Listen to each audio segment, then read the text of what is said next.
Bonjour chers auditeurs de Radio Arc-en-Ciel, des réseaux sociaux et de YouTube.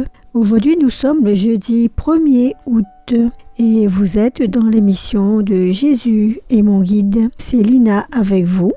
Nous fêtons aujourd'hui Alphonse de Liguori, Saint Alphonse de Liguori. Bonne fête à tous ceux qui se prénomment Alphonse.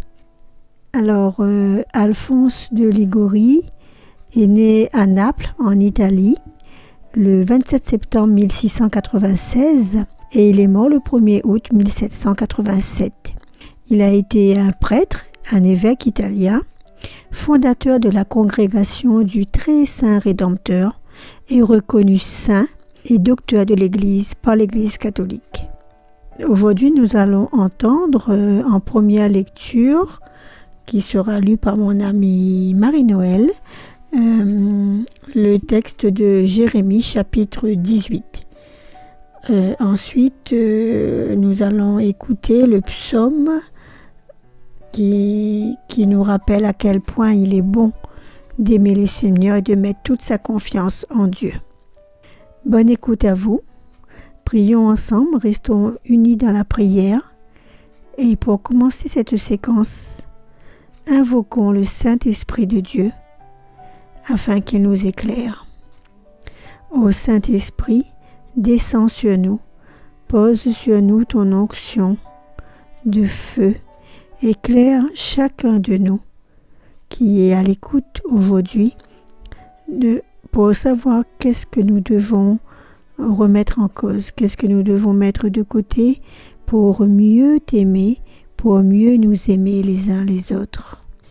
Et pour continuer cette prière, je vous propose d'écouter le chant « Comme un souffle » d'Emmanuel Musique.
Esprit de sainteté, viens répandre ta clarté, ta lumière dans nos cœurs.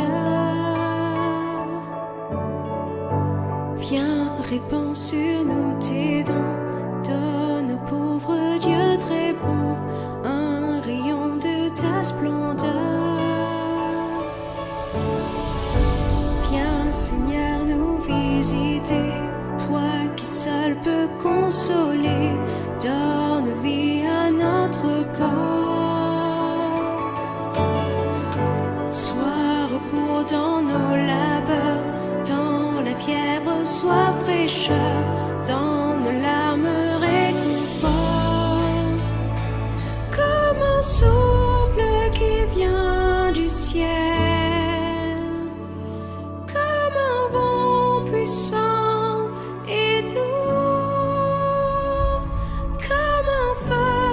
s'étend sur terre. Esprit du Seigneur, embrase-nous.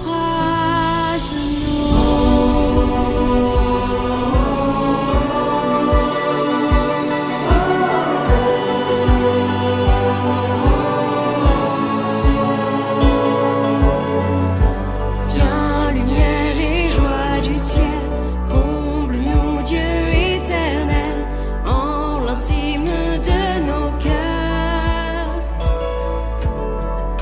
Sans ton aide et ton secours,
qui vient du ciel, comme un vent puissant et doux, comme un feu qui s'étend sur terre. Esprit du Seigneur, embrase-nous. À tous ceux qui ont la foi, ceux qui se confient en toi, donne tous tes dons sacrés. Viens, couronne nos vertus, donne au monde le salut, joie pour toute éternité. Comme un souffle qui vient du ciel, comme un vent puissant et doux, comme un feu qui s'étend sur terre. Esprit du Seigneur, embrase-nous. Comme un souffle qui vient du ciel, comme un vent puissant et doux, comme un feu qui s'étend sur terre. Esprit du Seigneur, embrase-nous.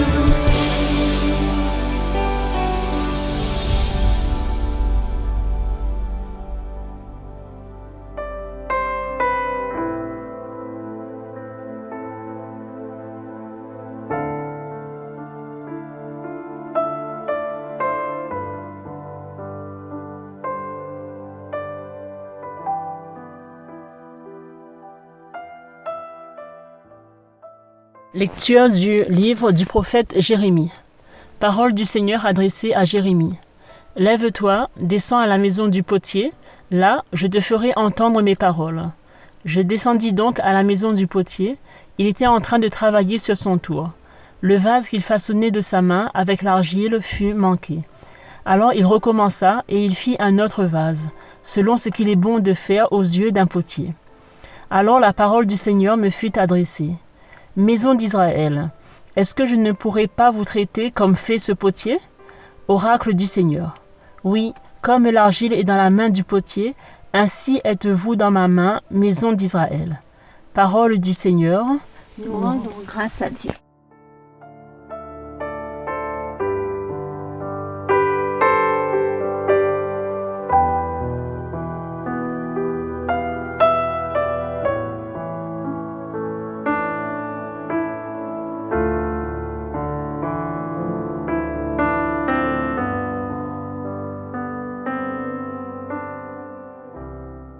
Alors, comment me parle ce texte de Jérémie au chapitre 18 aujourd'hui?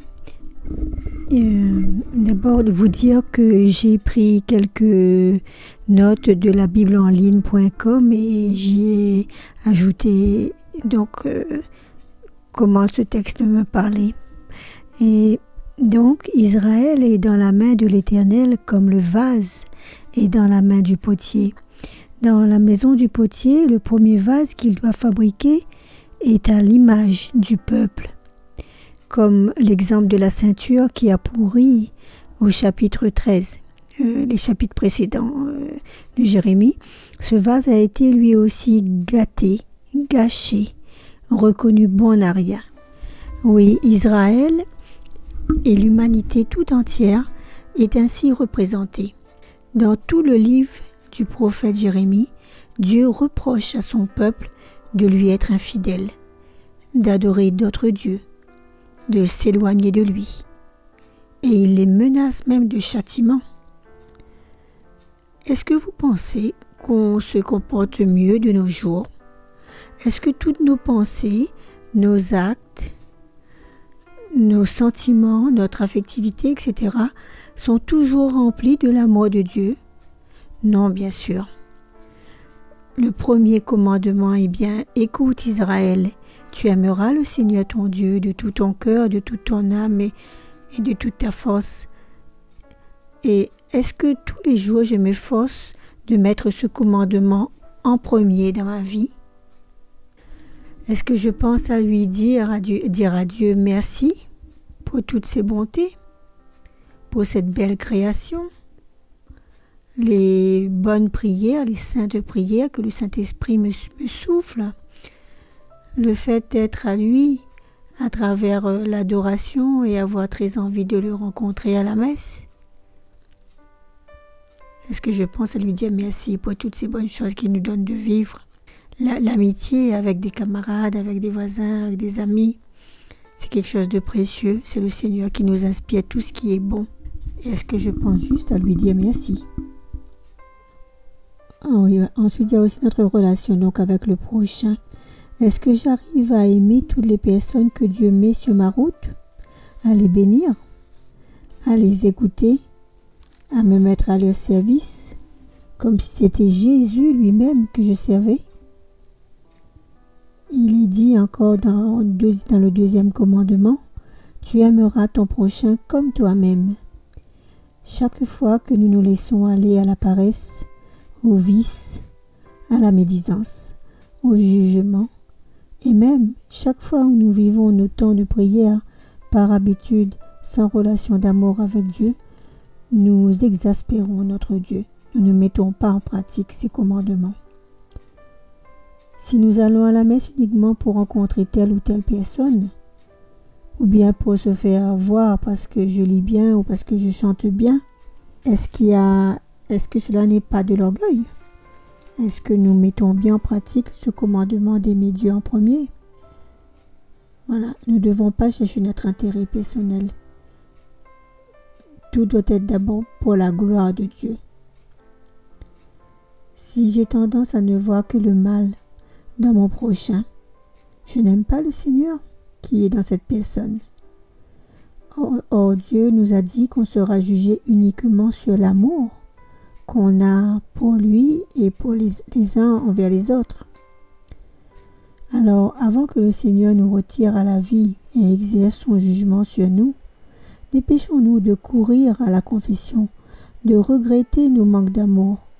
Laissons le Christ, symbole de la nouvelle alliance, nous façonner comme ce vase nouveau que le potier veut refaire.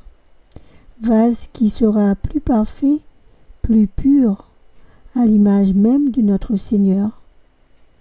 Puisqu'il est dit dans un verset, en 2 Corinthiens 5, 17, « Si quelqu'un est en Christ, c'est une nouvelle création. » Par la grâce de Dieu, il faut que nous devenions un vase sanctifié, utile au Maître, préparé pour toute bonne œuvre, comme il est rappelé dans 2 Timothée 2, 21. Tout en nous doit contribuer à la gloire de Dieu. Ainsi, toute notre âme pourra chanter la louange du Seigneur, comme nous le dit le psaume 145 qui suit. C'est si bon de louer le Seigneur tant que je vis. Heureux celui qui met son espoir dans le Seigneur, son Dieu, continue encore le psaume. Parce que le Seigneur est notre joie, il est notre paix, il nous relève et il nous comble de sa vie. Alors, tous ensemble, n'hésitons pas à renoncer à tout ce qu'il nous demande pour lui, pour le suivre, pour l'aimer, et lui, il nous comblera au centuple. Amen.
Psaume 145. Heureux qui s'appuie sur le Dieu de Jacob. Heureux qui s'appuie sur le Dieu de Jacob. Chante, ô mon âme, la louange du Seigneur. Je veux louer le Seigneur tant que je vis, chanter mes hymnes pour mon Dieu tant que je dure. Heureux qui s'appuie sur le Dieu de Jacob. Ne comptez pas sur les puissants, des fils d'hommes qui ne peuvent sauver. Leur souffle s'en va, ils retournent à la terre, et ce jour-là périssent leurs projets. Heureux qui s'appuie sur le Dieu de Jacob. Heureux qui s'appuie sur le Dieu de Jacob, qui met son espoir dans le Seigneur son Dieu, lui qui a fait le ciel et la terre, et la mer, et tout ce qu'il renferme. Heureux qui s'appuie sur le Dieu de Jacob. Heureux qui s'appuie sur le Dieu de Jacob.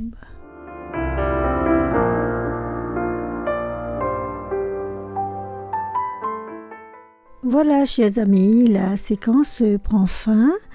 Merci encore à Marie-Noël d'avoir bien voulu participer à cette séquence par sa lecture.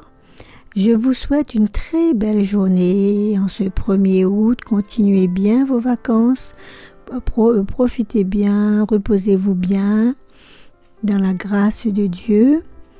Un grand coucou à toute la famille Jésus est mon guide. Je vous souhaite aussi un très joyeux anniversaire si c'est le vôtre aujourd'hui. Et pour bien finir cette séquence, je vous propose le chant « Éveille-toi mon âme » d'Emmanuel Musique. Allons chanter, danser pour le Seigneur. Bonne journée à tous. À bientôt.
Son amour, son samba.